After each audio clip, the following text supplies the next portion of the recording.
우리 옆에 사람에게 한번 인사합시다. 사랑합니다. 축복합니다. 사랑하고 축복합니다. 감사합니다. 우리 지난주 암송구절 같이 볼까요? 지난주 암송구절 보겠습니다. 우리 지난주 암송구절 야고보서 1장입니다. 시작. 해가 돋고 뜨거운 바람이 불어 풀을 말리면 꽃이 떨어져 그 모양의 아름다움이 없어지나니 부한 자도 그 행하는 일에 이와 같이 세잔하리라. 야고보서 1장 11절 말씀. 부함이 계속하지 않습니다.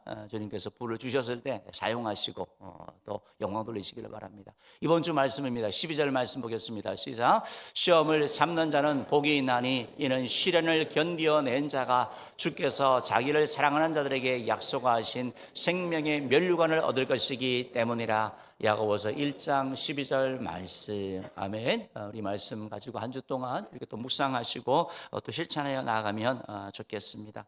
오늘 이제 여러분과 세 부류의 사람들, 오순절 성령 강림 때 나타났던 세 부류에 대한 사람들을 얘기하려고 합니다. 우리가 지난주 이제 창립 41주년을 기념하여서 이제 앞에 부분을 좀 건너뛰고 2장 마지막을 살폈는데 오늘 앞부분을 살피고 다음 주에 3장으로 이렇게 넘어가도록 하겠습니다. 세 부류의 사람들이라고 하니까 세 종류의 사람들에 대한 얘기를 한 것이 이렇게 생각이 났습니다. 영국의 철학자이고 또한 정치가였던 프란시스 베이컨이라는 분이 학문의 진보라는 책에서 인간을 거미와 또 개미와 또 벌꿀로, 꿀벌로 이렇게 구분하여 나눈 것을 보게 됩니다. 아마 우리 교과서에도 인간을 세 종류로 나누어서 이렇게 소개한 그런 내용들이 나오게 되는데요. 이분은 이렇게 소개하면서 첫 번째 인간 유형을 보니까 거미 같은 그런 인간들이 있더라. 서로 해서 덫을 놔서 거기서 잡히는 자들을 잡아먹는, 어떻게 보면 전형적으로 자기 중심적이고 이기주의고 그러한 자들, 다른 사람에게 해를 끼치는, 별로 유익이 되지 않는 그런 유형의 사람이라고 얘기를 했습니다. 그러면서 이 사람들에 대한 인물을 얘기를 하면서 대안을 제시하지 않고 불평하거나 남의 결점만 논하는 냉소적인 지식을 가진 사람이다라고 이렇게 조금 더 추가해서 설명을 한 것을 보게 됩니다. 이에 반해서 이제 두 번째 개미형 인간을 얘기를 했는데, 개미는 부지런함의 상징이죠. 열심히 일하는 그런 존재입니다. 열심히 먹을 것을 모읍니다. 그리고 추운 겨울에 그 먹은 것을 가지고 소비하는 그런 존재입니다. 개미를 봤을 때 아무 문제가 없는 것 같지만 이제 베이컨 같은 경우는 개미 같은 인간은 자기 자신을 위해서 살아가는 그러한 존재, 열심히 모으기만 하고 특별한 의식이 없는, 그러한 생각이 없는 그런 존재이고, 또한 모은 것을 어떻게 활용할지에 대한 생각이 없는 그런 존재라고 얘기하고 있는 걸 보게 됩니다. 그러니까 이 개미와 같은 인간은 전형적인 개인주의적인 삶을 살아가는 그런 사람이라고 우리가 생각할 수 있을 것입니다. 이에 반해서 세 번째는 바로 꿀벌과 같은 그런 존재에 대한 얘기를 하면서 꿀벌의 특성을 소개하고 있습니다. 꿀벌은 협력해서 살아갑니다. 함께 살아갑니다. 그리고 꿀을 모아서 그리고 다른 사람에게 유익을 끼치는 존재, 그것이 바로 꿀벌이라고 얘기를 했습니다. 꿀벌은 날아다니면서 이제 꿀을 이렇게 발견하면, 꽃을 발견하게 되면 나비가 아니라 벌이 춤을 추죠. 그래서 이 꿀벌이 추는 춤이 있습니다. 그런데 그 춤이 뭘 나타내냐면 정보를 전하는 거거든요. 어디 정도의 거리에 얼마만큼의 양이 꽃이 있다. 그러니까 그로 가라라고 하면서 춤을 추면서 의사소통을 합니다. 그래서 혼자만 하는 것이 아니라 함께 하려고 하는 걸 보게 되고, 또한 이 꿀벌은 서로 격려하고 함께 하려고 하는 그런 특성을 가진다라고 얘기를 하면서 이제 우리에게 바람직한 인간상이 바로 이 꿀벌과 같은 그러한 존재다라고 얘기하는 걸 보게 됩니다. 우리가 신앙생활을 하면서 우리 장로님이 기도하셨는데, 우리는 하나님의 자녀니까 하나님의 뜻대로 살아가는 거죠. 그런데 여러분, 그 뜻대로 살아간다는 말을 생각하면 다 막 고난이 있고 막 어렵고 힘들고 재미도 없고 그렇지 않고요. 하나님의 자녀로서 하나님의 뜻대로 살아가는 것은 참된 행복이 있는 거예요. 기쁨이 있는 거예요. 즐거움이 있는 거예요. 이게 고난의 길이 아닙니다. 잘못 생각되어진 거거든요. 그리고 또한 우리가 하나님의 자녀로 살 때 우리 자신만을 위해 살아가는 존재가 아니고 또한 하나님을 위해서 살고 또 이웃을 위한 존재로 이렇게 살아가게 되는 것이죠. 바라기는 우리 모든 성도님들이 그러한 꿀벌과 같은 그런 유익한 존재가 되기를 바라고, 또한 지금의 모습이 좀 부족하다 하더라도 계속해서 변화되어져 나가는 그런 은혜가 있기를 주님으로 축복합니다. 오늘 우리가 읽은 이 말씀처럼 바로 사도행전 말씀에 바로 이제 오늘 오순절에 성령 강림의 사건이 기록되어져 있습니다. 예수님의 제자들이 바로 예수님이 하늘로 승천하시는 치시는 것을 목도했습니다. 부활하시고 이 땅 가운데 40일 동안 제자들과 함께 계셨고, 그리고 나서 승천하시기 전에 예수님이 말씀하셨습니다. 예루살렘을 떠나지 말고 아버지의 약속하신 것을 기다려라. 몇 날이 못 되어서 너희가 성령으로 세례를 받을 것이다 라고 주님이 말씀하셨습니다. 그리고 하늘로 승천하셨습니다. 그 승천하시는 모습을 바라보는 제자들을 향하여 천사들이 얘기를 합니다. 하늘로 올리우신 예수는 너희가 본 그대로 올 것이다 라고 말하면서 바로 예수님의 재림에 대한 약속을 하는 거죠. 성령의 세례에 대한 약속과 재림에 대한 약속을 하는 것입니다. 특별히 이제 하늘로 가심을 본 그대로 오신다라는 이 말씀은 예수님에 대한 재림의 말씀이고, 특별히 우리 시대에 필요한 말씀인데, 왜냐하면 가짜 재림 예수가 너무 많다라는 거예요. 오늘날 우리나라만 하더라도 내가 재림 예수다라고 주장하는 사람들이 있죠. 그러면서 뭐 때로는 기적을 행하기도 하고 뭐 이상한 가르침을 하기도 하면서 내가 왜 재림 예수인지 동방의 빛나는 존재라고 얘기를 하면서 말하고 있습니다. 그러나 성경 말씀을 봤을 때 분명히 뭐라고 했습니까? 하늘로 올리신 것을 본 그대로 오신다는 말씀처럼 예수님의 신약에 예수님의 초림은 우리가 모르는 그런 가운데 왔다고 한다면 예수님의 재림은 다 알게 온다. 그래서 이 말씀을 통해서 그러면 우리가 모르는 상태에서 온 재림 예수는 다 가짜인 걸 알게 되는 거죠. 그래서 말씀이 우리 삶의 근거가 되고 아주 중요하다는 것을 알게 됩니다.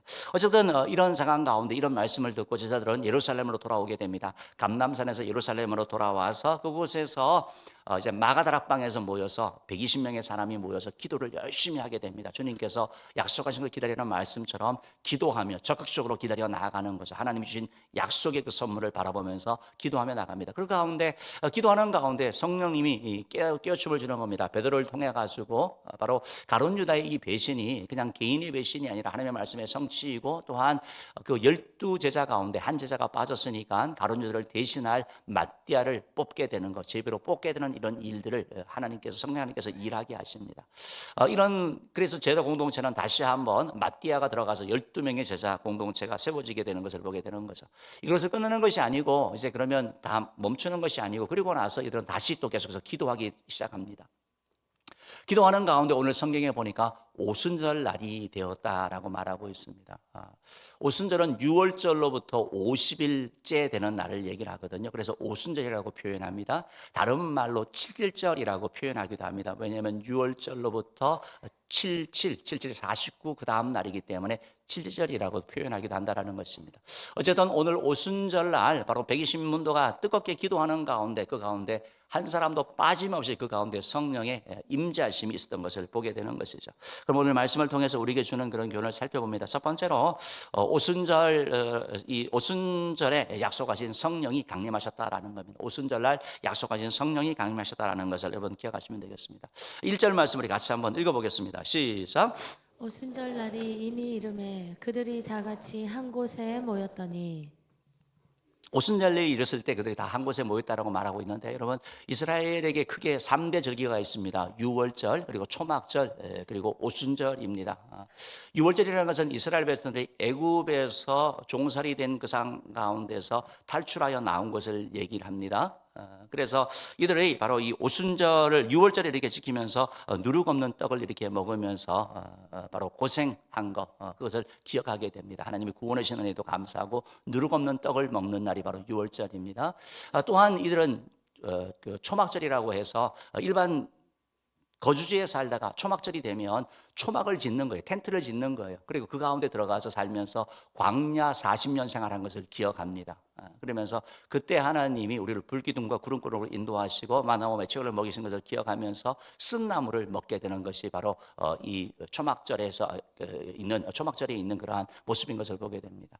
이에 반해서 오늘 본문에 다루는 오순절은 6월절 이후에 50일이라고 말씀드렸고, 바로 이 날은 구약으로 얘기를 하자면 바로 모세가 하나님께 십계명을 받은 날이다라고 얘기를 합니다. 하나님의 말씀을 받은 날이라고 얘기하기도 하고, 또 한편에 있어서 이 오순절 날은 어떤 날이냐면 밀과 보리가 첫 수확을 얻게 되는, 그리하여 처음 열매를 주님 앞에 드리는 그러한 맥추절이 바로 이 오순절이 되는 것입니다. 그렇기 때문에 오순절은 기쁨의 절기입니다. 다른 절기보다 추수에 감사가 있고 기쁨이 있고 말씀 기쁨이 가운데 주어졌기 때문에 또 즐겁고 기쁜 것이 바로 이 오순절이라는 것을 보게 되는 것이죠. 그래요, 바로 오순절날 바로 기쁨의 그 시간 가운데 성령님이 오셨다라는 것은 첫 번째로 바로 성령님 우리 가운데 기쁨을 주기를 원하십니다. 성령님이 임하면 여러분 마음에 있는 슬픔과 어둠이 물러가게 되고 빛이 임하게 되는 것이고 기쁨이 있게 되는 것입니다. 물론 처음 성령이 우리 가운데 임하시면 우리가 통곡하고 자복하는 것이죠. 그렇지만 머지않아서 우리 마음 갖는 말할 수 없는 기쁨, 즐거움, 평안이 흘러 넘치는 것을 경험하게 되는 것, 바로 오순절에 임하신 성령의 역사인 것을 보게 되는 것입니다. 2절 말씀 보면 또 성령의 모습에 대하여 소개하고 있습니다. 읽어보겠습니다. 시작. 호련히 하늘로부터 급하고 강한 바람 같은 소리가 있어 그들이 앉은 온 집에 가득하며. 오늘 사도행전 누가는 성령에 대하여 표현하면서 성령이 하나님이 하나님이시니까 그 영이시니까 이것을 우리가 알아듣기 쉬울 수 있도록 우리가 이해할 수 있도록 설명하고 있습니다. 그림으로 설명하고 있습니다. 뭐라고 설명합니까? 바로 강한 바람 같다고 얘기합니다. 바람 같은 성령님이라고 표현하고 있는 걸 보게 됩니다. 호련히 하늘로부터 내려온 강한 바람 같은 소리가 있어서 바람 같은 소리가 있어서 그들이 안전히 가득하다라고 말하면서 바로 성령이 바로 바람으로 그들 가운데 오셨다라고 말씀하고 있는 것을 보게 되는 것이죠. 요한복음 3장 8절 말씀 보면 예수님께서도 성령에 대하여 바람으로 이렇게 설명한 걸 보게 됩니다. 읽어봅시다. 시작. 바람이 임의로 불매 내가 그 소리를 들어도 어디서 와도 어디로 가는지 알지 못하나니 성령으로 남 사람도 다 그러하니라. 그러니까 바람은 어떻게 부는지 모릅니다. 어느 누구도 바람의 방향을 바꾼다든지 바람을 뭐 이렇게 조정한다든지 할 수 없습니다. 바람은 불어오는 것입니다. 그리고 어떤 바람은 잔잔한 바람도 있고 어떤 바람은 센 바람도 있습니다. 그런데 이 바람은 위로부터 임한 하늘로부터 임한 바람, 다른 자연적인 것이 아니라 하늘로부터 임한 바람이라고 말하고 있습니다. 그렇다 그러면 왜 우리에게 이 성령에 대한 이해를 하기 위해서 이 바로 바람이라고 이렇게 표현을 했을까요? 우리 PPT를 한번 좀 보여주시면 좋겠는데요. 어떤 바람은 파괴적이죠. 이게 토네이도라는 바람입니다.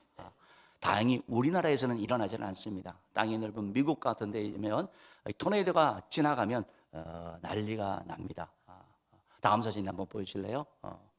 다음 사진이요. 마을의 반이 바람이 불고 나면 토네이도가 지나가면 망가져 버리는 겁니다. 이게 파괴적인 것을 얘기를 하는 거죠. 어떻게 보면요. 그렇지만 성령을 통하여 우리에게 보여주시는 건 뭐냐면 바람과 같다라고 얘기를 할 때 여러분 바람은 눈에 보이지 않습니다. 근데 흔적이 남습니다. 성령님은 보이지 않습니다. 그러나 성령님이 우리 가운데 오시면 흔적이 남습니다. 바람은 파괴적인 것을 일으키지만 성령의 바람이 불면 창조적인 역사가 일어납니다. 변화의 역사가 일어납니다. 사람이 달라지는 것을 얘기를 하는 거죠. 그래서 성령이 임하였다라고 하는데 사람이 안 바뀐다? 말이 안 되는 거예요. 바뀔 수밖에 없는 것이 바로 성령의 역사라는 것을 우리가 알게 되는 거죠. 성령이 우리 가운데 변화의 역사를 줍니다. 부정적인 사람이 믿음의 사람으로 바뀌는 거예요. 의심 가운데 확신이 없었던 사람이 성령의 임재를 받고 나서는 확신의 사람으로 바뀌는 것을 보게 됩니다. 이기적인 사람이 희생적인 사람으로 바뀝니다. 어둡던 사람들이 밝은 사람으로 바뀌게 되는 일이 일어나게 되는 거예요.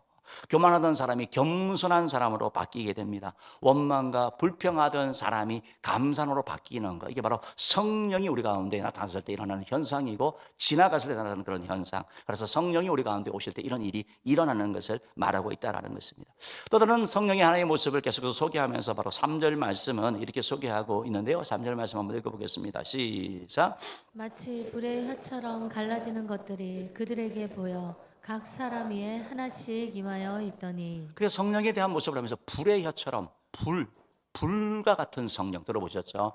불기 같은 성령, 바로 불과 같은 성령이 불의 혀처럼 갈라지면서 각 사람 위에 임하여 있다라고 말해서 떠나지 않은 성령, 그 가운데 임재하신 강하게 역사하시는 것, 성령의 바로 불의 모습을 표현하고 있다라는 것을 보게 됩니다. 그러다 그러면 역시 왜 불로 이렇게 표현했느냐? 여러분, 성령이 우리 가운데 오시면 불이 태워버리는 것처럼 우리의 추악함들, 우리의 제약들, 우리의 허물들을 태워버리게 되는 것입니다. 거룩하게 되는 거예요. 성령이 우리 가운데 있으면 우리가 거룩한 삶을 살려고 합니다. 성령 충만하고 성령의 은혜 가운데서 가는 사람이 죄짓기를 좋아하지 않습니다. 괴로운 거죠. 오히려 주의 말씀대로 살려고 하고 우리의 모든 그런 과거의 죄들 주님 앞에 토설함으로 말미암아 용서함을 받는 이런 일이 우리 가운데 거룩함의 역사가 일어나는 거죠. 또한 불은 뜨겁게 하는 거 아니겠습니까? 성령의 불이 있으면 열정적인 사람이 됩니다. 냉소적이고 소극적인 사람이 담대한 사람이 되는 것이고 힘있게 나가는 사람이 된다. 바로 제자들이 그랬잖아요. 제자들이 예수님 십자가에 돌아가시고 나서 다 뭉쳐 있다가 다 숨어 있다가 성령을 받고 나서 다 나가 담대하게 복음 전하지 않습니까? 불처럼 뜨거워지는 거예요. 가슴이 뜨거워지는 거예요. 그들의 마음이 뜨거워지는 겁니다. 그리고 심령이 뜨거워지는 역사가 일어나는 거, 열정이 생기는 거, 주를 향하여 사랑이 막 생기는 거, 주께서 막 충동하는 걸 말하고 있습니다. 구약의 성경에 보면 예레미야라는 선지자가 나오는데요. 예레미야 선지자는 눈물의 선지자라는 그런 별명을 가지고 있습니다. 왜냐하면 예레미야 선지자가 봤을 때 이스라엘 백성들이 계속해서 하나님을 거역하고 죄를 짓는 거예요. 그래서 하나님이 주신 말씀은 뭐냐면 여러분 회개하고 돌이키시라고, 그렇게 살면 안 된다고 이 복음을 계속해서 전합니다. 여러분, 근데 그런 말씀을 전하는 이 예레미야가 있었고, 또 한 무리의 거짓 선지자들은 뭐라고 얘기하냐면 괜찮다, 우리가 하나님이 우리 얼마나 사랑하냐, 우리 다 용서해 줄 거야, 우리 진노 안 할 거야. 예레미야 선지자는 이렇게 하면 망한다라고 얘기하는데 아니라고 얘기를 하는 거죠. 어떤 말을 듣겠습니까? 당연히 본인들을 위해 주는 말을 듣겠죠. 그래서 예레미야 선지자는 선지자인데 핍박을 받고 무시당하고 매를 맞기도 하고 감옥에 갇히기도 하고 이런 삶을 살아가는 거예요. 그러니까 예레미야 선지자 한편에 있어서 도대체 내가 왜 이렇게 하고 있나? 누구 때문에 내가 복음을 전하나? 누구 때문에 내가 하나님의 말씀을 전하는 것인가? 나를 위해서가 아니라 이들을 위해서 하는 것인데, 그래서 하도 괴롭히고 하도 안 받아주니까 무슨 생각을 하냐면 내가 전하지 않아야 되겠다. 나도 안전해! 라고 다짐을 합니다. 그런데 성경에 보면 내가 전하지 않겠다고 하는데 내 마음에 불부터 단다라고 말합니다. 성령이 그 마음 가운데 충동시키는 거예요. 전해야 된다, 전해야 된다. 사랑하는 성도분, 우리가 성령의 충만함이 있고 불같은 성령이 임하게 되면 어려움을 헤쳐나가게 되는 것이죠. 고난에서도 기쁨 가운데 감당하게 되는 것이죠. 굴하지 않는 것이죠. 가슴에 뜨거움이 있는 것이죠. 기쁨으로 섬겨나가는 것이죠. 바로 이것이 바로 성령의 역사라는 것을 말하고 있다라는 것입니다. 사랑하는 성도 여러분, 오순절에 약속하신 성령이 맺습니다. 오순절은 기쁨의 성령입니다. 성령 우리 가운데 오시면 기쁨을 주십니다. 불과 같은 성령은 우리 가운데 거룩함과 깨끗함과 용서함과 열정, 뜨거움을 주십니다. 바람 같은 성령이 우리 가운데 오시면 변화의 역사가 일어나시는 거예요. 바라기는 저희 여러분 모두가 이런 성령의 놀라운 역사를 체험하기를 주님으로 축복합니다. 성령 하나님이 한 사람 한 사람 가운데 찾아가셔서 우리의 연약함을 도우시고 우리의 해결하지 못하는 문제를 해결하시고, 그리하여 우리의 신앙생활이 계속 어린아이 신앙에 머물러 있는 것이 아니고 장성한 신앙, 주님의 영광 돌리는 그런 신앙생활 하기를 주님으로 축복합니다. 두 번째로 오순절에 성령의 역사가 있었다는 걸 보게 됩니다. 성령이 임하셨는데 성령이 임하시면 역사가 일어나게 되는 거죠. 바로 불같은 성령, 바람 같은 성령, 바로 이 오순절의 이 성령이 실질적으로 제자 공동체 가운데 역사하는 걸 보게 되는 거예요. 우리가 아는 것처럼 제자들이 나가서 복음을 전하잖아요. 두려워하지 않잖아요. 삶의 변화인 거죠. 제자들을 통하여 이적의 역사가 일어나지 않습니까? 병고침이 일어나는 거죠. 회복의 역사가 일어나는 거죠. 성령의 역사가 일어났습니다. 그런데 오늘 보니까 또 다른 하나의 그런 모습이 있는 걸 보게 됩니다. 4절 말씀 우리 한번 읽어보겠습니다. 시작. 그들이 다 성령의 충만함을 받고 성령이 말하게 하심을 따라 다른 언어들로 말하기를 시작하니라. 그들이 다 성령의 충만함을 받고 성령이 말하게 하심을 따라 다른 언어들로 말하기 시작한다. 즉 과거는 방언을 아니라 다른 방언을, 다른 말이라는 단어 언어라는 다른 방언을 얘기를 하거든요. 그런데 이제 여러분 이 말씀 보면, 여러분 우리가 기도하잖아요. 우리가 기도하면 여러분 기도할 때 다 생각하고 기도하잖아요. 기도 제목 갖고 막 기도하시잖아요. 근데 오늘 성경에 보니까 뭐라고 말씀하고 있어요? 누가 말하게 하심을 따라서요? 성령이 말하게 하심을 따라서. 방언이라는 것은 성령이 하는 거예요. 우리가 있는 영이 하는 기도가 방언으로 하는 기도예요. 그래서 이게 성경에 보면 방언에 대한 것이 두 가지가 나오게 됩니다. 고린도서 14장에는 기도의 방언에 대한 걸 말하고 있습니다. 그 방언은 바로 우리 영이 하는 그런 방언이고, 똑같은 영을 하는 방언이고, 기도 방언은 하나님께 아뢰는 것입니다. 그렇기 때문에 그 내용을 모릅니다. 근데 오늘 지금 사도행전 2장에 나타나는 이 방언 같은 경우는 소통의 방언입니다. 말을 전하는 방언이에요. 그런데 똑같이 외국어를 배워서 하는 것이 아니라 성령님이 말하게 하심을 따라 말하는데 막 영어도 하고 막 중국어도 하고 막 온갖 말 다 하는 거죠.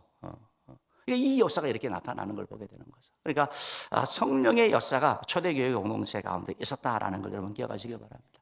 사랑하는 성도 여러분, 성령님은 지금도 우리 가운데 임하시고 역사하기를 원하십니다.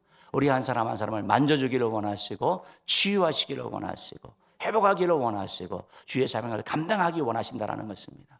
혹시 여러분 가운데 성령의 은사를 사모하는 자에게 주님 성령께서 여러분 가운데 임하셔서 은사를 주시는 거죠.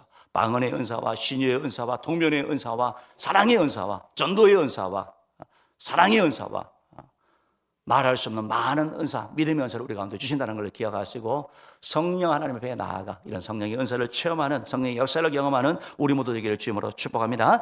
마지막 세 번째로 성령의 역사를 보고 들은 사람들은 각기 다른 반응을 했습니다. 바로 세 가지 반응을 하게 보게 됩니다. 성령의 똑같은 역사를 봤는데 반응이 세 가지로 나타나는 걸 보게 됩니다. 우리도 그렇죠. 어떤 사건이 하나 있을 때 보는 관점이 다릅니다. 그 관점에 따라서 다른 모습이 나타나는데 바로 처음 말씀드렸던 바로 거미처럼 이렇게 좀 비난하고 조롱하고 조소하고 다른 사람을 힘을 빼는 그런 반응이 있었고, 또 한 반응은 그냥 궁금함, 호기심 가운데 빠지는 반응이 있었고, 또 하나는 바로 그 공동체 가운데 함께하여 정말 동참하여서 일을 하는 반응을 보게 되는 것입니다. 우리 말씀 같이 한번 보도록 하겠습니다. 5절 6절 말씀 한번 읽어보겠습니다. 시작. 그때 경건한 유대인들이 천하 각국에서부터 와서 예루살렘에 머물러 있더니 이 소리가 나매 큰 무리가 모여 각각 자기의 방언으로 제자들이 말하는 것을 듣고 소동하여. 그러니까 여러분 지금 제자들이 성령의 말하게 하심을 따라서 다른 나라 말로 얘기를 하는 거예요. 근데 지금 5절 말씀 보니까 경건한 유대인이라고 표현되어 있는데 천하 경건한 유대인들이라는 것은 신앙심이 더 좋은 그런 사람들.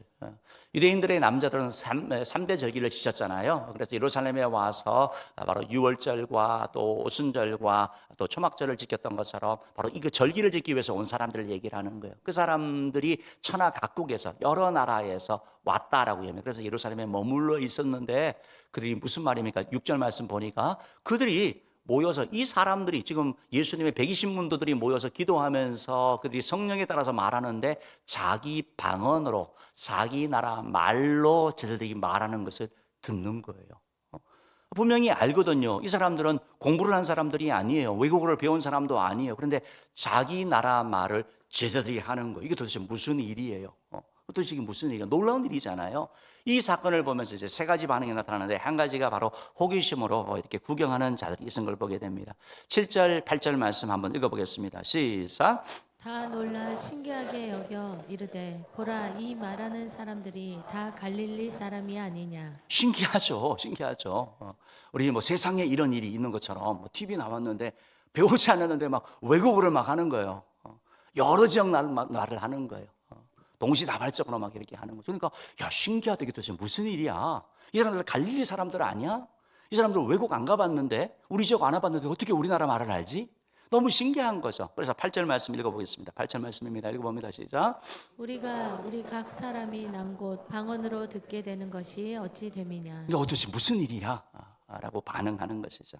11절부터 9절부터 11절 말씀 보면 이 사람의 여러 나라들이 이렇게 나오게 됩니다. 한번 읽어봅시다. 우리 나라들 봅니다. 도대체 어떤 나라들이 있는지 한번 읽어봅니다. 시작. 우리는 바데인과 메데인과 엘람인과 또 메소보다미아, 유대와 갑바도기아, 본도와 아시아, 부르기아와 밤빌리아, 애국가 및 구레네에 가까운 리비아 여러 지방에 사는 사람들과 로마로부터 온 나그네 곧 유대인과 유대교에 들어온 사람들과 그레데인과 아라비아인들이라. 온갖 나라 사람들이 이렇게 다 천하 각국에서 이렇게 모였습니다. 그런데 여러분 이 사람들이 얘기하는 것처럼 이 사람들은 그 지역에서 태어난 사람들이에요. 유대인들은 혈통을 따라가잖아요. 그래서 그 외국에서 살았지만 유대인이기 때문에 유대인의 전통을 따라서 이제 온 거죠. 그러다 보니까 자연스럽게 언어가 익숙하지는 않습니다. 편하지가 않습니다. 저도 이제 과거에 이제 미국에 이렇게 있을 때 이제 뭐 교수님 가운데 이제 이세 교수님이 계셨거든요. 그래서 그분 뭐 이렇게 뭐 편하게 이렇게 지내니까 앉아서 이렇게 얘기를 할 때 그분은 한국말을 못 하신다고 얘기를 했고, 그래서 뭐 우리들끼리 유학생들끼리 이제 한국말을 막 이렇게 저렇게 얘기를 했던 거예요. 근데 이제 나중에 교수님이 좀 친해지고 난 다음에 얘기를 하는데 내가 말은 못하지만 듣기는 한다고.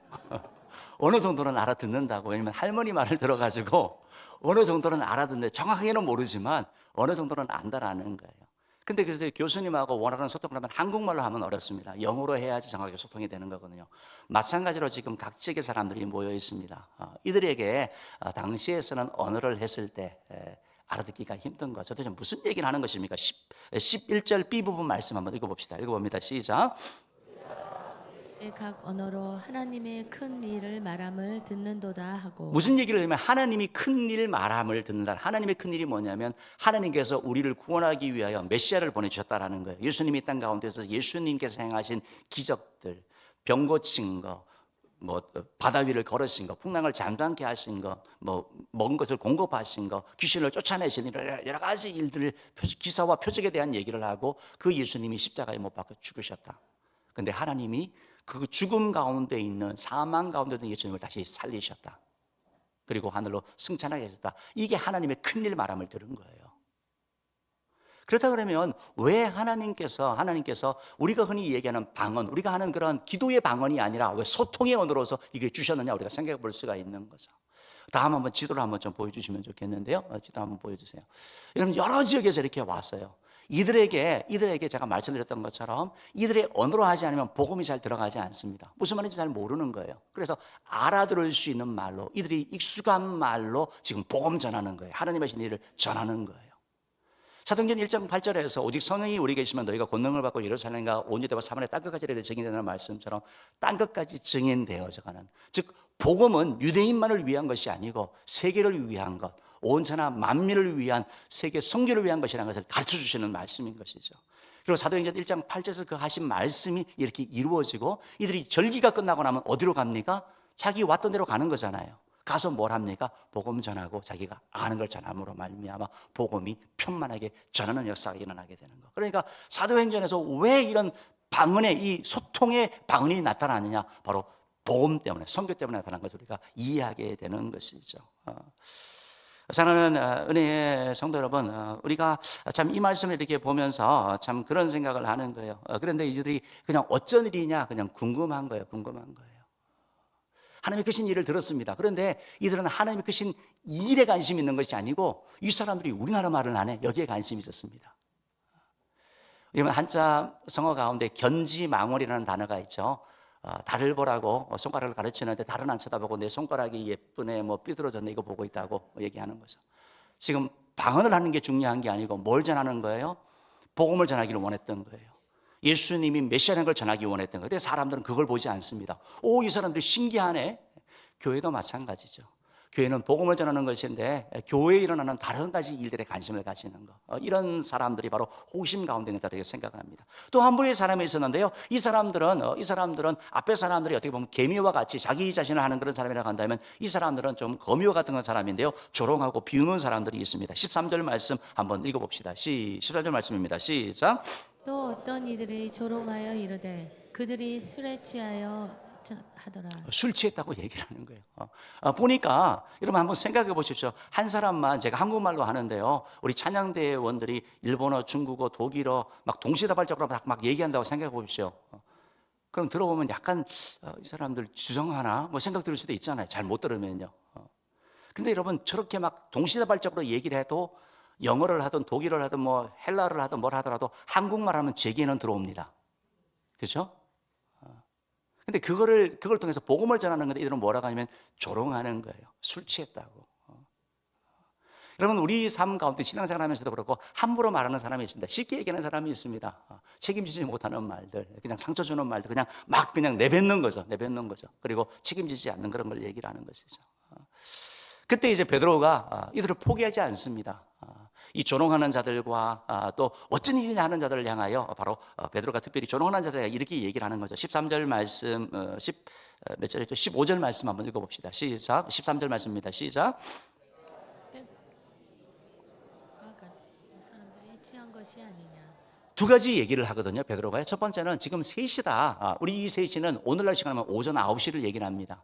이사야서에 의하면 아침부터 술을 먹는 자에게는, 독주를 마시는 자에게는 저주가 있다고 얘기를 합니다. 그러니까 지금 이 시간에 무슨 술이 취해가지고 그렇게 하겠느냐, 상식적으로 생각을 해봐라. 저녁도 아니고 한낮도 아니고 그렇게 시간적으로 봤을 때 안 맞지 않느냐라고 얘기를 합니다. 두 번째로 이렇게 얘기를 합니다. 17절 말씀입니다. 읽어봅시다. 17절 말씀입니다. 시작. 하나님이 말씀하시기를 말세에 내가 내 영을 모든 육체에 부어주리니 너희의 자녀들은 예언할 것이요 너희의 젊은이들은 환상을 보고 너희의 늙은이들은 꿈을 꾸리라. 하나님이 말씀하시기를 말세에 하나님께서 영을 부어주신다. 영을 부어주신다. 성령을 주신다고 말씀하신 거거든요. 18절 말씀도 이제 남종과 여종이 예언할 것이라고 말하고 있습니다. 이것이 무슨 말이냐면 16절 말씀에 보면 과거에 요엘 선지자가 하신 말씀을 이룬 것이다라는 거예요. 지금이 이들이 여러 가지 날로 말로 하는 것은 바로 성령이 그들 가운데 임해서 성령의 말씀의 성취라는 걸 얘기를 하고 있는 것입니다. 여러분, 베드로의 관점이 너무 중요해요. 우리 삶 가운데 우리가 이해하지 못한 일이 생겼을 때 우리가 어떻게 보냐라는 거예요. 베드로는 이런 일이 있을 때 하나님의 관점에서 보는 거예요. 말씀 관점에서 보는 거예요. 여러분, 하나님의 말씀은 시간이 지나도 그대로 성취되는 걸 믿으시기를 바랍니다. 약속을 붙잡아야 되는 이유인 거예요.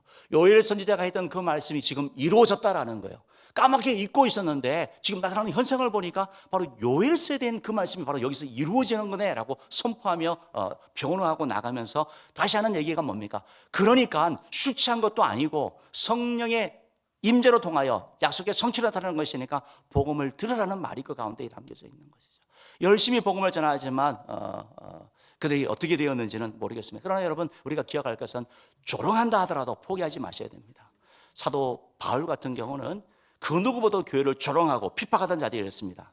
그러나 이 복음을 깨닫고 나서는 그 누구보다도 땀 흘리고 헌신한 자가 되었다는 것입니다. 지금 있는 모습에 바라보는 것이 아니고 그 모습을 가지고 판단하는 것이 아니고 하나님 하실 일들을 기대하며 나가기를 바랍니다. 세 번째는 바로 회개하고 변화된 사람이죠. 바로 이 일에 동참한 사람들이 있었습니다. 바로 성령을 체험하고 어찌할까라고 나가는 사람이죠. 37절 말씀입니다. 읽어봅시다. 시작.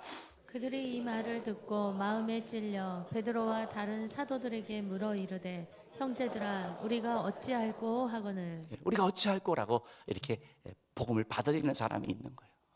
우리가 메시아를 죽였다고 하니까 우리가 어떻게 해야 되냐라고 복음에 반응하는 사람들이 있는 거죠. 여러분, 이 오순절에 이 성령 강림 사건이 있었을 때 한 부류의 사람은 그냥 호기심으로 받고 한 부류의 사람은 적대적으로 조롱했고 한 부류의 사람은 자기 것으로 받아들였습니다. 받아들인 이들은 베드로의 말씀을 듣고 회개하고 예수를 믿으라. 그리하면 내가 세례를 받으라. 성령의 세례를 받으라는 말씀처럼 그대로 회개하고 세례를 받았고 그래야 그날에 세례를 받은 자가 3,000명이나 더했다는 말씀처럼 변화의 역사가 일어나게 된 것을 보게 되는 것이죠. 여러분, 어떻게 보면 조롱하던 그 사람들이 시간이 지나면서 변화할 수 있습니다. 바뀔 수 있습니다. 왜냐하면 복음의 능력은 성령의 역사는 우리를 변화시키기 때문에 그러는 것이죠. 사람은 잘 바뀌지 않습니다. 그런데 성령님이 우리를 변화시킵니다. 우리의 생각과 우리의 가치관들, 우리의 어두운 그런 환경들, 자랄 때부터 너무 고통을 당하고 너무 학대를 받아서 너무 모든 것이 다 부정적이고 의심 가운데 있었지만 성령이 가운데 임하실 때는 밝은 사람이 되는 거예요. 치유 역사가 일어나고 회복의 역사가 일어나게 되는 것입니다. 제가 두 분을 소개하겠습니다. 우리 한국분 한 분과 미국분 한 분을 소개하는데요. 우리 처음 PPT 한번 좀 보여주시면 좋겠습니다. 잘 아시는 김흑두 목사님이죠. 이분은 유명한 그런 깡패였죠. 조직 이게 좀 폭력배였던 거죠. 이분도 이제 사정을 이렇게 들어보니까 원래 그랬던 사람이 아니고 어려서 아버지가 돌아가시고 가정을 이렇게 이끌어 갔는데 사기를 당했대요. 그때부터 에이라 인생 뭐 있어 하면서 그때부터 이제 나쁜 짓을 하기 시작한 거죠.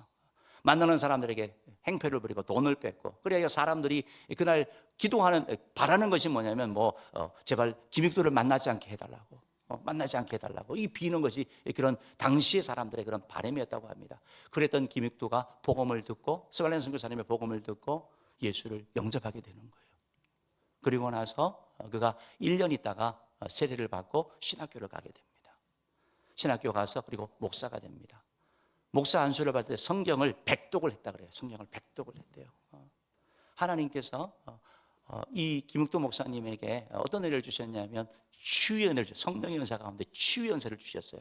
그래서 목사님이 기도하면 환자가 낫는 일이 일어났습니다. 그래서 목사님을 통하여 치유된 게 10,000명 이상이 치유됐다고 합니다. 교회가 세워져 갖고 이 목사님을 통해 가지고 목사가 된 사람이 200명이 된대요. 여러분, 세상적으로 별로 볼 것 없었던 사람이 성령이 들어갈 때 변한 걸 보게 되는 것이죠. 그러면 우리나라만 그러냐? 그렇지 않고요. 미국의 케이스인데요. 한번 멜 트러거라는 분인데 다음 사진 한번 좀 보여주실까요? 김우또 저분이 한 말, 그런 말이 있죠. 예수는 내가 믿고 복은 네가 받았다고. 옛날 같았으면 너 죽었는데 네가 살았다, 이 말이죠. 이분은 이제 미국의 이제 멜 트러거라는 목사님이고, 지금도 이제 이분의 그런 사역이 있습니다. 어떤 사역이면 중독자를 돕는 사역입니다. 그러니까 이분도 알코올 중독자예요. 알코올 중독자. 알코올 중독인데 그것 때문에 자기 아이가 죽습니다. 그러니까 아이가 죽고 나서도 좀 끊어야 되겠다고 결단하잖아요. 계속 결심하고 결단하는데 못 끊는 거예요. 그러니까 자기 자신도 너무 싫고 너무 한심하고, 그래야 결국은 아이고 안 되겠다, 그냥 죽어야 되겠다 생각하고 미시간 호수로 이제 가는 거죠. 가는 여정 가운데서 뭐 기차를 이렇게 타고 가면서 마지막으로 술을 마시자고 해가지고 자기 신발을 팔아가지고, 어차피 죽을 거니까 신발 팔아가지고 술을 마시고, 그래서 맨발에 완전히 알코올 술 취해가지고 정말 완전히 파산된 그런 상태로 이제 호숫가로 이렇게 가는데, 마침 그 옆에 있던 어떤 집회 장소에 들어가게 된 거예요. 그 자리에 들어갔더니 찬양을 인도하시는 분이 찬양을 하다가 멈추고 이 사람에게 복음을 전하는 겁니다. 그 자리에서 복음을 받아들이는 거예요. 그러고 나서 이분이 뭘 하냐면 자기 같은 중독에 빠져서 인간의 힘으로 해결하지 못했는데 예수를 믿고 나니까 해결되었잖아요. 그래서 그 사역을 감당하는 거예요. 사랑하는 성도 여러분, 그렇습니다. 복음은 우리 모두를 변화시킵니다. 성령님의 역사가 우리를 변화시키는 거예요. 성령이 우리 가운데 충만하게 임하고 성령의 능이 우리 가운데 임할 때 할 수 없다는 말이 할 수 있다는 말씀으로 바뀌고, 불평, 원망하던 사람이 감사함으로 바뀌는 것이고, 소망이 없던 사람에게 희망이 생겨나는 것입니다. 바라기는 저와 여러분들이 정말 그러한 사람이 되기를 바랍니다. 모든 사람이 성령 충만함을 받습니다. 그런데 사모하는 자에게 주어지는 것입니다. 간절한 마음으로 구하시기 바랍니다. 그때 하나님께서 여러분 한 사람 한 사람 가운데 성령의 충만함과 성령의 임재하심과 성령의 권능을 허락하여 주셔서 여러분 자신을 이기고 환경을 이기고 믿음으로 승리하게 하실 줄 믿습니다. 그런 애가 기를 주임으로 축복합니다. 기도하겠습니다.